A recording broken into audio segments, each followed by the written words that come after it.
السلام علیکم ورحمۃ اللہ وبرکاتہ۔ الحمد للہ وسلام علی عبادہ الذین اصطفى، اللهم صل علی محمد وبارک وسلم، اما بعد۔ حضرات محترم،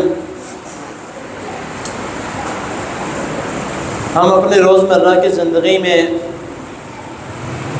کچھ ایسے عمل بھی کرتے ہیں جو کہ روز کرنے والے ہیں، یا کبھی کبھار دن میں 2 مرتبہ بھی ہوتا ہے، اور یہ ایسا عمل ہے جو کہ مرد عورت، بڑا ہو چھوٹا ہو، بچہ ہو بزرگ ہو، سب یہ عمل کرتے ہیں۔ لیکن ہمارے پیارے نبی صلی اللہ علیہ وسلم نے ہماری زندگی کے ہر گوشے گوشے میں ہماری رہنمائی فرمائی ہے۔ بیت الخلاء میں جانے سے لے کر باہر نکلنے، گھر میں داخل ہونا، گھر سے نکلنا، یہاں تک کہ کنگھی کرنا ایک بہت ہی معمولی عمل ہے، لیکن رسول اللہ صلی اللہ علیہ وسلم نے کنگھی کرنے کا بھی طریقہ ہمیں بتایا ہے۔ اسی طرح روز کپڑے بدلنا، یعنی لباس تبدیل کرنا، یہ بھی ایک معمولی علم ہے، عمل ہے،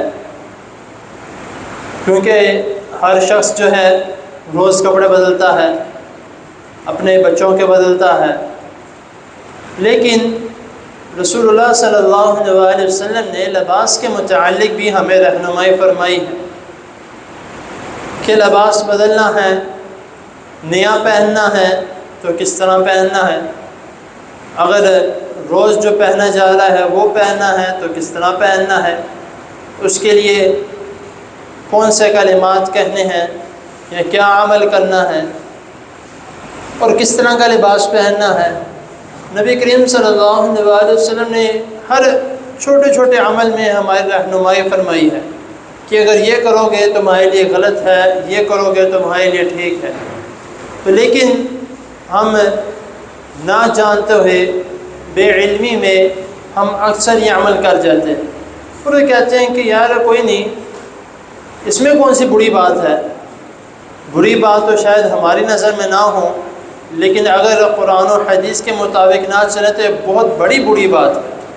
یہ صرف کوئی معمولی بری بات نہیں، یہ بہت بری بات ہے۔ آج جو ہے اللہ تعالیٰ کی توفیق سے ہمارے ایک نئے باب کا آغاز الحمدللہ ہو رہا ہے، باب اللباس، لباس کا بیان، لباس کے احکام و مسائل۔ ابھی جو میں نے تمہید باندھی اسی کے متعلق، لباس پہننا، کون سا کپڑا پہننا ہے، کس طرح کا پہننا ہے، کون سا رنگ پہننا ہے، اس کے متعلق رسول اللہ صلی اللہ علیہ وسلم نے ہمیں جو رہنمائی فرمائی ہے وہ انشاءاللہ تعالی اس باب میں بیان کی جائے گی۔ مردوں کے لیے کون سا رنگ کا لباس رسول اللہ صلی اللہ علیہ وسلم نے فرمایا ہے کہ ٹھیک ہے، عورتوں کے لیے انشاءاللہ تعالی اس کے متعلق بھی بیان کیا جائے گا۔ اب ہمارے اکثر مرد حضرات جو ہیں وہ ہر طرح کا لباس پہن لیتے ہیں کہ یہ بھی اچھا لباس ہے، ہم اس کا صرف کوالٹی دیکھتے ہیں، رنگ جس طرح کا بھی ہو ہم پہن لیتے ہیں۔ ایسا درست نہیں ہے۔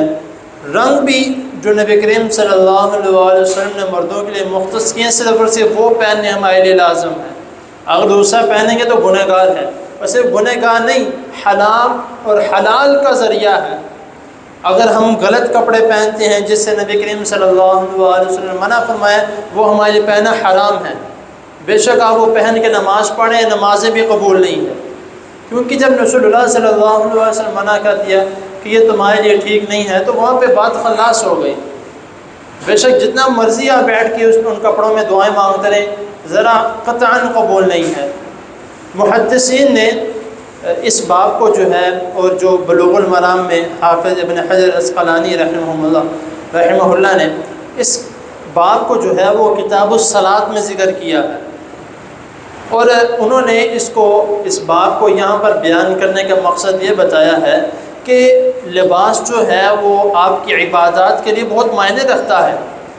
آپ نے نماز پڑھنی ہے، آپ نے قرآن مجید پڑھنا ہے، آپ نے ذکر و اذکار کرنے ہیں، تو آپ کا لباس کس طرح کا ہے سب سے زیادہ معنی وہ رکھتا ہے کہ آپ نے کس طرح کا لباس پہنا ہوا ہے، حرام ہے یا حلال ہے۔ بے شک حلال پیسوں سے وہ کپڑے خریدے گئے ہوں، لیکن اگر وہ سنت کے مطابق کپڑا نہیں ہے تو وہ حرام ہے۔ تو اس لیے ہمیں اس کا خیال کرنا چاہیے۔ تو انشاءاللہ تعالی آگے اسی کے متعلق جو ہے وہ بیان کیا جائے گا۔ تو آپ سے میری درخواست ہے، ہر تقریباً درس کے شروع میں، درمیان میں، آخر میں، کہ کافی مرتبہ یہ میں کہتا رہتا ہوں کہ ہماری زندگی میں بہت سے ایسے مسائل ہیں، دینی مسائل ہیں جس کے متعلق ہمیں علم نہیں ہے۔ تو اسی لیے کوشش کریں کہ اللہ تعالیٰ نے مجھے توفیق دی ہے، الحمدللہ میرے والدین کی محنت ہے، ان کی دعائیں ہیں، میرے استادوں کی دعائیں ہیں، تو میں آپ کے سامنے چند اسباب جو ہم بیان کرنے آتا ہوں۔ اس میں میرے لیے بھی سبق ہوتا ہے اور آپ کے لیے بھی سبق ہوتا ہے۔ آپ خود بھی آئیں، اپنے بچوں کو بھی لے کر آئیں، اگر ہو سکے بے شک اپنے گھر والوں کو بھی لے آئیں، کوئی مسئلہ نہیں ہے۔ آپ کے لیے مسجد کھلی ہے، عورتوں کے لیے جگہ ہے، نماز پڑھ سکتی ہیں، آپ کے ان کا دل کرتا ہے آ کے درست سنیں، وہ سن سکتی ہیں، کوئی مسئلہ نہیں ہے۔ لیکن لازمی جو ہے وہ اس کے متعلق جانچ پڑتال کیا کریں، قرآن و حدیث ہمیں کس بات کا حکم دیتا ہے، کون سے عمل کرنے ہیں، کون سے نہیں کرنے۔ میرے یہاں پہ بزرگ بیٹھے ہیں، میرے استاد بھی ہیں گکھڑ صاحب، انہوں نے مجھے ایک کتاب دی تھی جس میں ڈو اور ڈونٹس، یعنی کہ کون سے کام کرنے والے ہیں اور کون سے نہیں کرنے والے، اور وہ سارے کے سارے جو ہیں قرآن مجید کی آیات کے مطابق تھے۔ ڈو جو کرنے والے عمل ہیں وہ ساری آیات ایک طرف، اور ڈونٹس جو ہیں جو نہیں کرنے والے وہ سارے ایک طرف۔ بہت ہی کمال کی، الحمدللہ میں نے ساری جو ہے اس کے متعلق پڑھا بھی ہے۔ تو انشاءاللہ تعالی اس باب میں جو ہیں جو چیزیں اس میں سے نکلیں گی انشاءاللہ تعالی میں لازمی بھی اس میں ایڈ کروں گا۔ اللہ تعالیٰ کے حضور دعا ہے اللہ تعالیٰ ہمیں آگے جو میں سناؤں اور آپ سنیں، اللہ تعالیٰ مجھے بھی اور آپ کو بھی اس پر عمل کرنے کی توفیق عطا فرمائے، اور اس کو سمجھنے کی، اور آگے اپنے دوست احباب، دوستوں تک، رشتہ داروں تک اس کو پہنچانے کی توفیق عطا فرمائے۔ جزاکم اللہ خیر۔